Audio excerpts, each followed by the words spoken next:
Muchísimas gracias por acompañarnos el día de hoy en este webinar titulado Los 7 pecados del gerente de ventas. Primero, compartir con ustedes, ¿qué podemos esperar del día de hoy? Pues miren, primero platicaremos un poco acerca de los retos que enfrentan los gerentes de ventas. También hablaremos de los cambios que esta posición ha sufrido en los últimos años. Y bueno, finalmente revisar estos errores o pecados que son más frecuentes en esta posición y sobre todo, cómo prevenirlos. Para esto les presentamos el método ALE. ALE viene de Alineando Líderes para el Éxito. Esta es una metodología que hemos venido perfeccionando a lo largo de 10 años para abarcar todo el ciclo de vida de gerente de ventas, desde que es nombrado gerente hasta todas las cosas que tiene que ir sorteando a lo largo de su carrera y bueno, finalmente llegando a la sucesión. Sin más por el momento, los dejo en manos del experto Marco Antonio Cabrera. Espero que sea una sesión muy productiva. Pues buenos días, mi nombre es Marco Antonio Cabrera, soy socio consultor en la firma Venta Competitiva y durante casi 25 años me he enfocado al desarrollo de gerentes de ventas. He tenido la oportunidad de evaluar y entrenar un número muy importante de gerentes de ventas. Y bueno, yo abriría boca de la siguiente manera. Miren, de acuerdo a un estudio de la ASTD, American Society of Training and Development, dice que solo el 11% de las empresas invierten en el desarrollo de sus gerentes de ventas. Y es un dato muy interesante porque una buena pregunta es, ¿y el resto cómo nos hemos venido formando? Déjenme les comparto este dato. De acuerdo a un estudio de Development Dimensions International, el 77% de las personas que hoy ocupan una posición de ventas se formaron por prueba y error en el trabajo. Este dato coincide mucho con la información que ustedes están haciendo favor de compartir. Y bueno, en los demás, en las posibles respuestas, algunos dicen que observando a otros o en función del coaching o mentoría que recibieron de su gerente. El problema que tienen los tres métodos, sobre todo los últimos dos, es que si esa fue la manera en que tú te formaste, solo puede ser tan bueno como la persona a quien observaste o a quien seguiste sus pasos, ¿verdad? Y esto es un dato interesante que a nosotros nos gustaría revertir la tendencia que muestra la ASTD. Y una buena pregunta es, ¿por qué invertir en el desarrollo de los gerentes de ventas? Bueno, ya vimos que la mayoría se forman por prueba y error en el trabajo, pero nosotros hemos tenido la oportunidad de evaluar, usando la metodología de Chali, las habilidades de más de 2.300 gerentes en Latinoamérica. Y lo que hemos encontrado es que más de la mitad de los gerentes también obtienen puntajes bajos en las competencias necesarias para dirigir y formar un equipo de ventas exitoso. Así que, bueno, pues la invitación es pensar que si existe esa tendencia y nos formamos la mayoría por prueba y error en el trabajo, creo que bien vale la pena hacer inversiones en desarrollar a los gerentes de ventas, porque sorprendentemente las compañías invierten mucho más en el desarrollo de vendedores que en el desarrollo de gerentes. Y si ustedes me preguntan, Marco, ¿tú qué prefieres? ¿Un grupo de gerentes extraordinarios o un grupo de vendedores extraordinarios? Y sin duda, mi respuesta concreta sería un grupo de gerentes extraordinarios. ¿Por qué? La respuesta es relativamente simple. Porque sé que con un grupo de gerentes extraordinarios, aun cuando tenga vendedores, digamos, normales, tarde o temprano tendré un grupo de vendedores extraordinarios. Sin embargo, si solo cuento con un grupo de gerentes, digamos, medianos, y un buen grupo o vendedores extraordinarios, el riesgo de que pierda a los buenos vendedores siempre estará ahí presente, ¿verdad? Bueno, empezando a hablar de los pecados, el primer pecado del que queremos platicar con ustedes le llamamos el mago. Sin duda, eso lo tenemos muy claro. Entre los empleos corporativos, uno de los más complejos es el de gerente de ventas. ¿Por qué? Simplemente porque es un trabajo con múltiples responsabilidades. El gerente de ventas es pronosticador, es político, es coach, es un cerrador, es un técnico en sistemas, en fin, podría echarme un buen rato platicando, pero creo que tengo un ejemplo reciente que puedo compartir con ustedes. Hace poco, la semana pasada, para ser muy preciso, estaba yo con un director, el gerente comercial, y el director le dice al gerente, oye, por cierto, te recuerdo que está en tus pendientes la implementación del CRM. Bueno, hubieran ustedes visto la cara del gerente. Ya salimos de la sesión y un poco en confidencia me dice, oye, Marco, nada más imagínate, tenemos ahorita el lanzamiento de un producto nuevo. Acabo de perder 2 vendedores. Obviamente, de manera personal, tengo que atender las cuentas que le correspondían a estos vendedores. Al mismo tiempo, tengo que jugar al reclutador y hacer todo el proceso de selección para reemplazar a estas personas. Y también tengo que implementar el CRM. Bueno, crea, y estoy seguro, aquí estoy viendo algunas risas en el chat. Creo que seguramente dicen cualquier coincidencia, cualquier semejanza con la realidad es pura coincidencia. Y es cierto, es que es un trabajo complicado. No pensamos que de ningún modo el trabajo se va a hacer más simple, pero sí pensamos que el trabajo como tal debe tener una estructura. Y esa estructura nosotros la vemos en 3 dimensiones.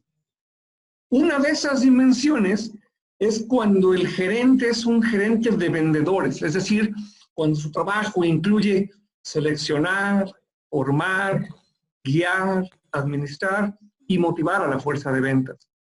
El gerente de ventas también parte de su trabajo incluye gerenciar clientes, cuando por ejemplo en su trabajo, como nuestro amigo, incluye atender clientes que están siendo desatendidos quizá por incapacidades o porque la posición se encuentra vacante o porque simplemente hay relaciones de negocios más complejas u oportunidades que requieren el involucramiento y la experiencia del gerente.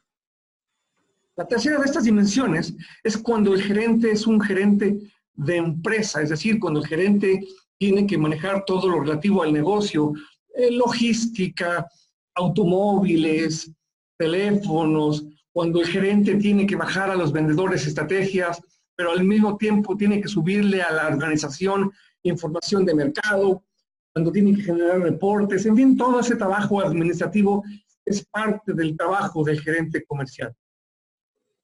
Lo cierto es que normalmente lo que hemos encontrado a lo largo de muchos años trabajando con gerentes comerciales es que no siempre existe un criterio claro cómo debería distribuir su tiempo un gerente comercial, ¿verdad? A continuación, nos permitimos presentarles una distribución recomendada de tiempo, donde obviamente el tiempo dedicado a los ejecutivos es el tiempo de mayor cobertura. Trabajamos mucho de cerca con algunas compañías en la industria automotriz, donde, por ejemplo, sabemos que por naturaleza el trabajo, digamos, del gerente enfocado al trabajo de empresa, al trabajo de inventarios, es un trabajo que demanda mucho tiempo. Y seguramente, como ese ejemplo, habrá muchas razones que le lleven al gerente a tener que oscilar o a dividir su tiempo en una u otra dimensión. Porque al final del día tiene, bueno, típicamente, ¿verdad? 8 horas aquí entre los magos. Hay quienes pueden sacarle más tiempo al día, pero en realidad ese es, ¿verdad? Ahora, aquí presentamos, y voy a detener esa diapositiva un segundo, donde verán algunos criterios que pueden ser tomados en consideración para decidir si alguna de las dimensiones requiere mayor tiempo que la otra. Por ejemplo, si el proceso de ventas es complejo y se requiere un coaching constante, o tienen un equipo de vendedores nuevo, bueno, esa es una buena razón por la cual deberíamos inclinar la balanza hacia enfocar nuestro tiempo más hacia los vendedores. Es decir, a diseñar el puesto de ese modo.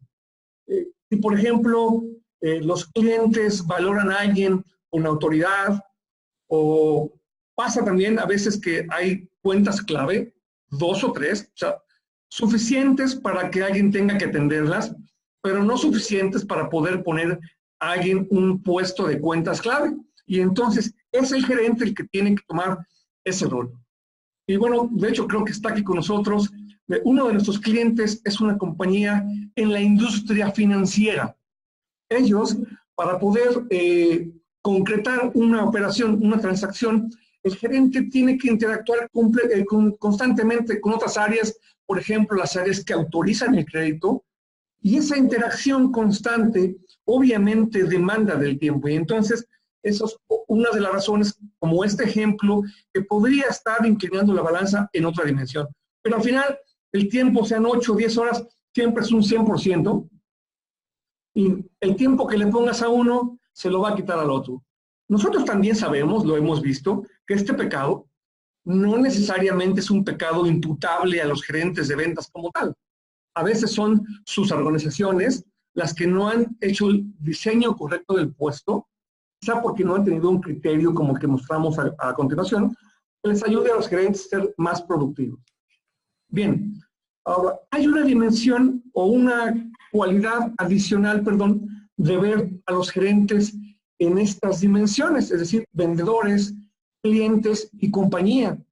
Y la razón es la siguiente: si viéramos esto como un proceso donde las entradas del mismo son lo que el gerente hace y la forma en que el gerente hace lo que hace, y los resultados o los entregables de dicho proceso se ven en los vendedores, en los clientes y en la compañía, esto nos permite establecer una serie de métricas que podríamos usar para medir el desempeño del gerente. Ya sea que usemos un modelo de competencias para medir la forma en que el gerente hace su trabajo, o un sistema de administración por objetivos mediante el cual podamos medir el grado en que, por ejemplo, el gerente incide positivamente en la retención, o un balance scorecard enfocado en algunos resultados de negocio como satisfacción de los clientes, ventas o rentabilidad. Y cuando ves el desempeño o cuando analizas el desempeño de un gerente en estas dimensiones, es interesante porque a veces medimos a los gerentes por el resultado total en ventas. Y a título de ejemplo nada más, a veces sucede que las ventas las logran 2 o 3 de los vendedores y el resto está muy por debajo de sus objetivos. Así que cuando solamente ves el resultado en ventas, podría estar perdiendo de vista algunas áreas de mejora para el gerente como tal, ¿verdad? Bueno, pues ahora déjenme platicarles un poquito del pecado número 2, y nosotros le llamamos omnipresente. ¿Por qué le llamamos así? Miren, si ven en la ilustración, se darán cuenta que la productividad crece cuando encontramos el número idóneo de gerentes de ventas. Cuando son pocos gerentes, ¿qué es lo que pasa? ¿Qué sucede? Bueno, normalmente será que hay coaching y apoyo insuficientes. Muchos de los ejecutivos se encuentran con pocas habilidades porque no hay nadie a su lado ayudándoles a desarrollarlas. Los procesos comerciales son inestables y los gerentes están abrumados teniendo que resolver infinidad de cosas y tratando de apoyar a los gerentes, a los vendedores, perdón, en un gran número de oportunidades. Por otro lado, cuando hay muchos gerentes, ¿qué pasa? Los gerentes empiezan a microadministrar o se involucran demasiado en la venta o simplemente se convierten en un vendedor muy caro. Entonces, como vemos en la ilustración, la productividad está íntimamente asociada con el número idóneo de gerentes para que no tenga que estar omnipresente el gerente atendiendo a demasiados vendedores. A continuación, ustedes verán una fórmula que nosotros usamos como un marco general para decidir cuántos gerentes tienen que tener una compañía, en función del tiempo o del número de días que un gerente tiene disponibles en un cuatrimestre y la relación que existe entre sus ejecutivos de venta, los nuevos y los experimentados. Usando esta simple fórmula, que también la voy a dejar unos segundos en pantalla, ustedes como compañía podrían calcular el número de gerentes de ventas necesario.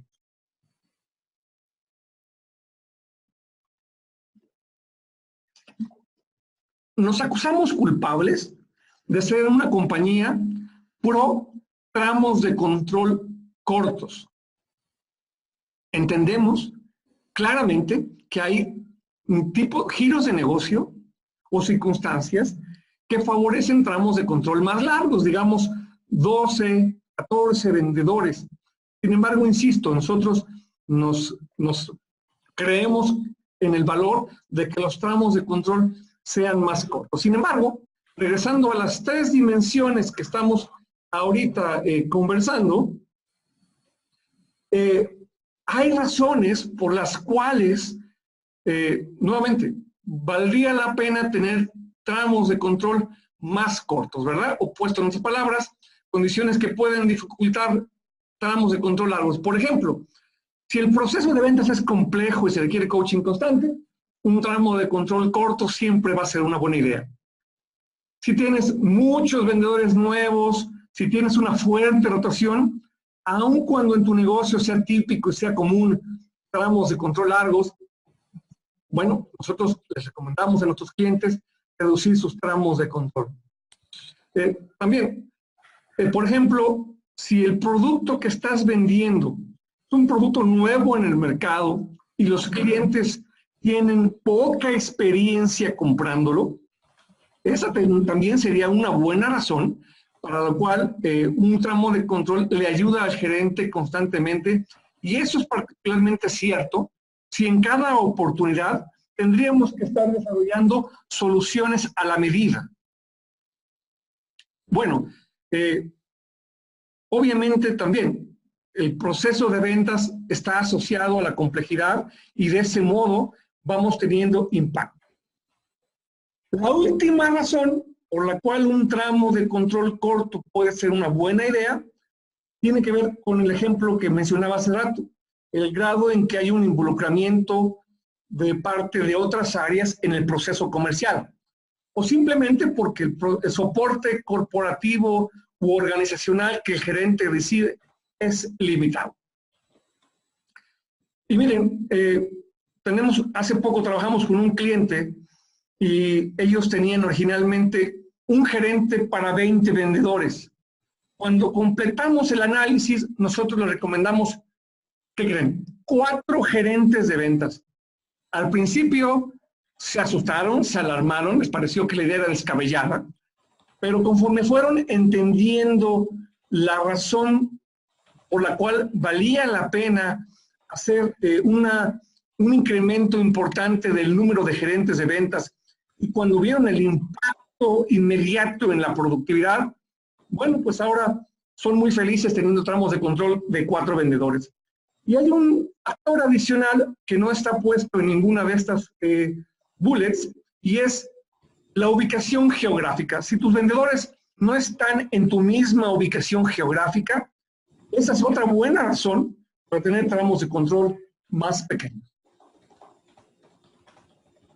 Y quiero presentarles el pecado número 3. El pecado número 3 le llamamos la mala puntería. Y bueno, para presentar este pecado, imagínense ustedes un general, un comandante en batalla. ¿Cuál sería la instrucción más común que debería darle a sus armas? Pues una instrucción común sería: preparen, apunten, fuego. Sin embargo, nosotros como gerentes comerciales a veces usamos una instrucción un poco diferente. Usamos una instrucción que se ve más o menos así: apunten, fuego, preparen. Pero con mucha más frecuencia encontramos clientes, organizaciones que usan una secuencia como fuego, fuego, fuego. Ahora sí que le tiramos a lo que se mueva, ¿verdad? Para contrarrestar el efecto de mala puntería, creo que vale la pena recordar que en ventas hay algunas mediciones que son mejores que otras.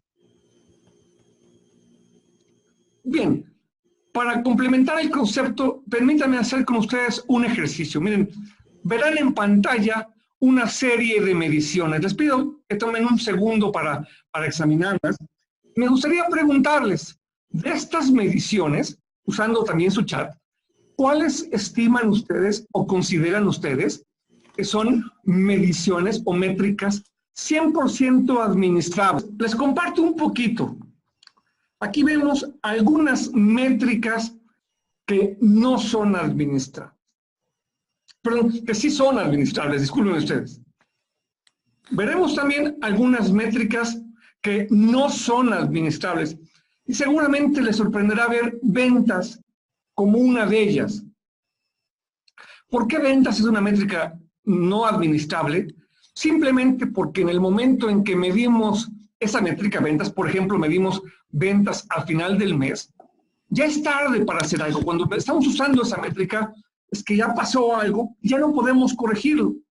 Y tenemos un tercer bloque que le llamamos métricas que quizás sean administrables, ¿verdad? ¿Por qué? Porque dependen de un cierto grado de aceptación, llámese de los vendedores o de los clientes. Por ejemplo, la métrica número de clientes que aumentaron sus compras exigiría que, obviamente, el cliente tuviera cierto nivel de aceptación para que eso pase, ¿verdad?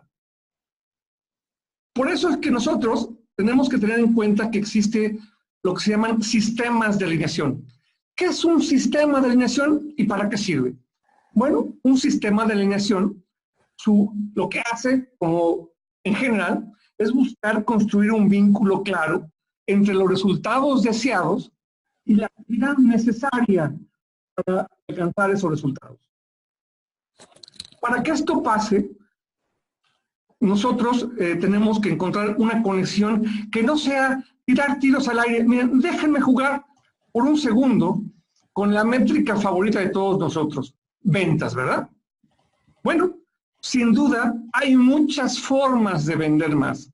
Por ejemplo, ustedes pueden vender más buscando nuevos mercados, pueden vender más aumentando el número de ventas ganadas, pueden vender más buscando nuevos clientes, pueden vender más lanzando nuevos productos, pueden vender más vendiendo con menores descuentos, pueden vender más clientes existentes. Cualquiera de estas formas es una forma de vender más.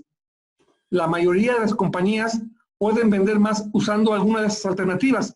Sin embargo, casi ninguna compañía puede vender más usando estas alternativas al mismo tiempo. De ahí viene precisamente la falta de puntería. Para reducir esta falta de puntería, nosotros les invitamos a revisar o a considerar tres tipos de métricas diferentes. La primera, que llamamos métricas de prioridades de negocio. Lo que hacen estas métricas es identificar los resultados esperados. Por ejemplo, vender más. El segundo bloque le llamamos nosotros métricas de resultado clave. Lo que hacen estas métricas es ayudarnos a identificar los objetivos que nos van a llevar a dichos resultados. En otras palabras, el cómo vamos a lograr los resultados esperados. Y una tercera familia que le llamamos nosotros métricas de proceso.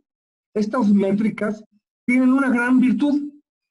Como algunas de las que ustedes señalaron, son métricas 100% administrables que te permiten vincular los objetivos con las actividades para que al final lo que el vendedor hace en el día a día esté conectado con el resultado al que quieres lograr.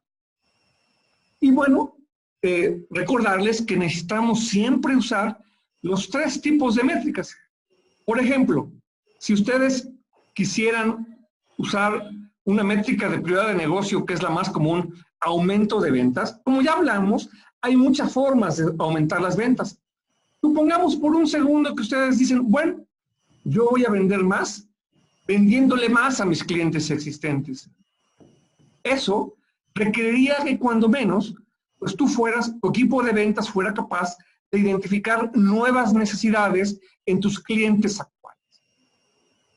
Si tu equipo de ventas realmente es capaz de identificar necesidades en tus clientes actuales de manera consistente, bueno, y tú puedes controlar eso, lo más probable es que tus ventas en tus clientes existentes crezcan y como consecuencia de ello, las ventas vayan creciendo.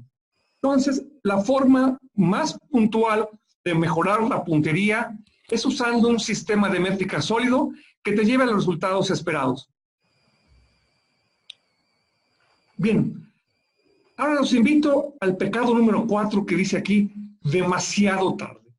Nosotros hemos encontrado dos situaciones donde el gerente de ventas, digamos así, llega demasiado tarde. Déjenme hablarles de la primera, y es cuando el gerente de ventas interactúa con los vendedores en las citas de ventas.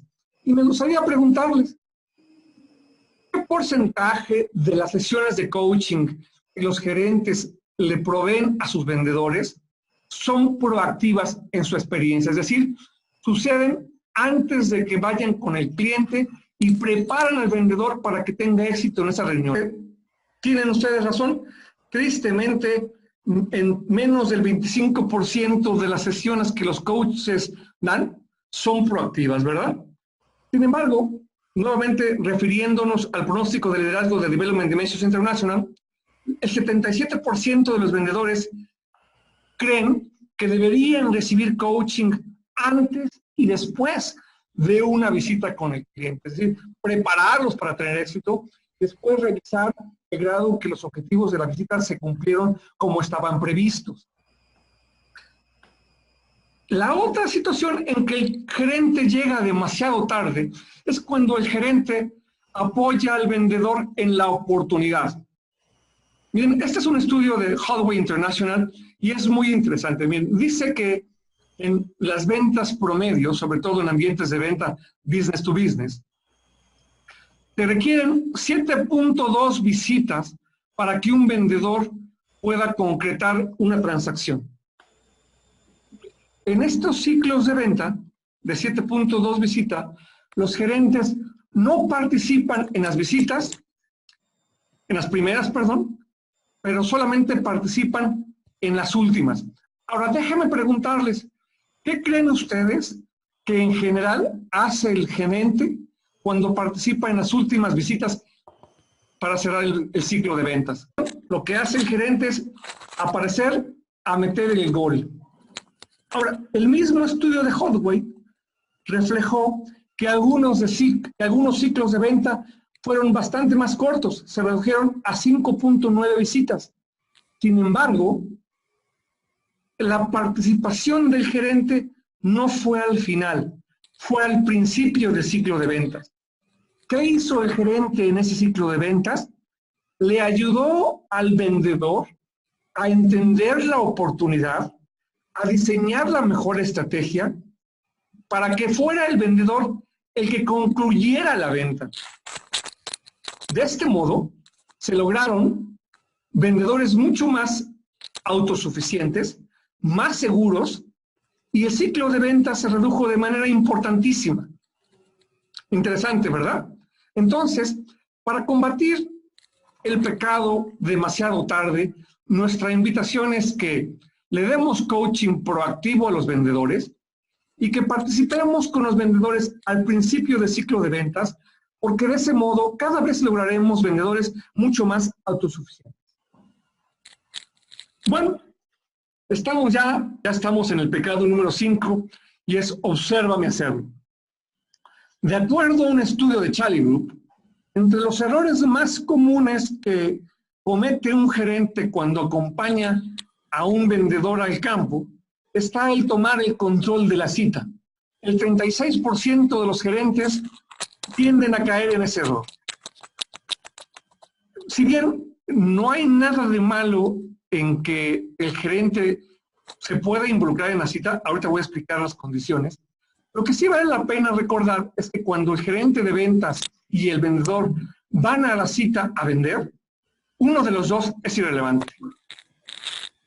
En aquellas ocasiones en que el gerente opta por tomar control de la cita, se debe hacer de mutuo acuerdo, en consenso, para que el vendedor tenga la oportunidad de ver en acción al gerente, ver cómo trabaja, pero muy importante, retroalimentarlo al salir. Es decir, esta es de las pocas ocasiones en que el pato le tira la escopeta. Es decir, el vendedor tiene que retroalimentar al gerente para que al hacerlo, el vendedor tenga introspección y entienda exactamente qué fue lo que el gerente hizo bien e inmediatamente después pasar a una circunstancia donde el vendedor van a una nueva cita, donde el vendedor toma el control y el gerente de ventas regresa a la tercera posición.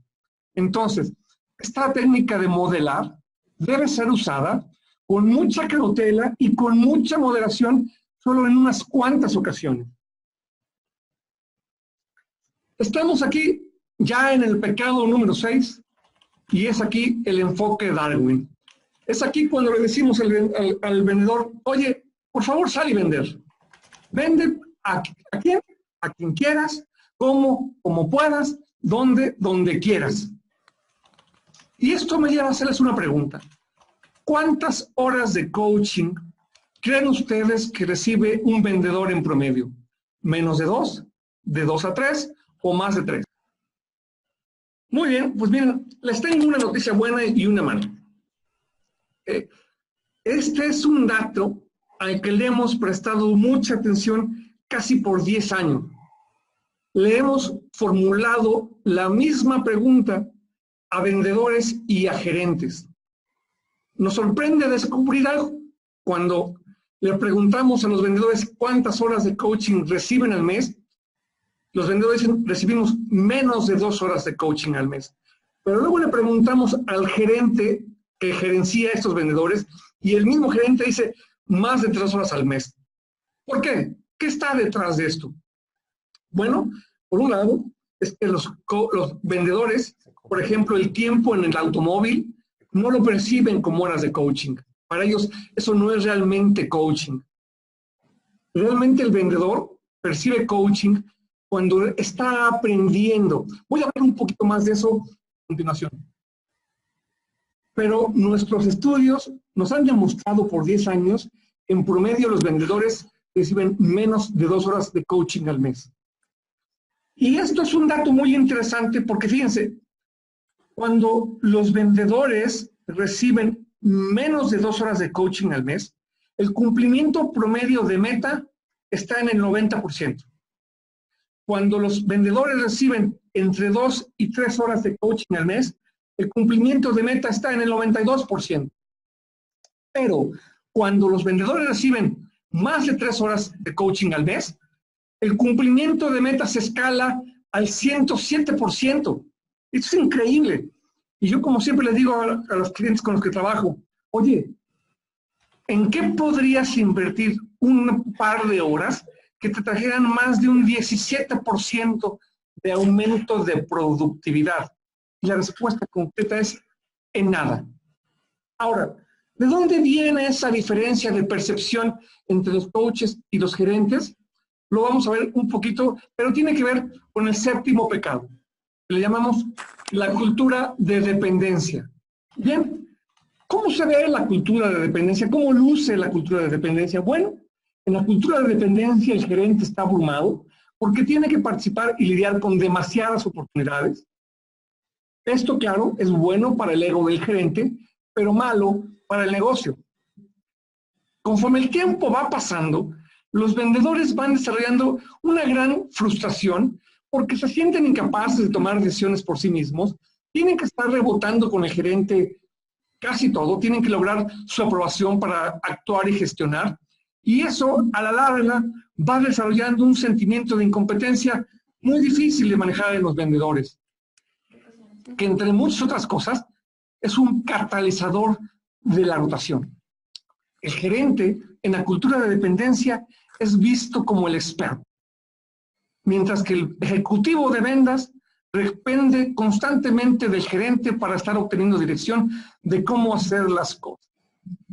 En la cultura de dependencia, el gerente provee dirección excesiva, mientras que cada vez el vendedor se siente menos confiado en tomar sus propias decisiones.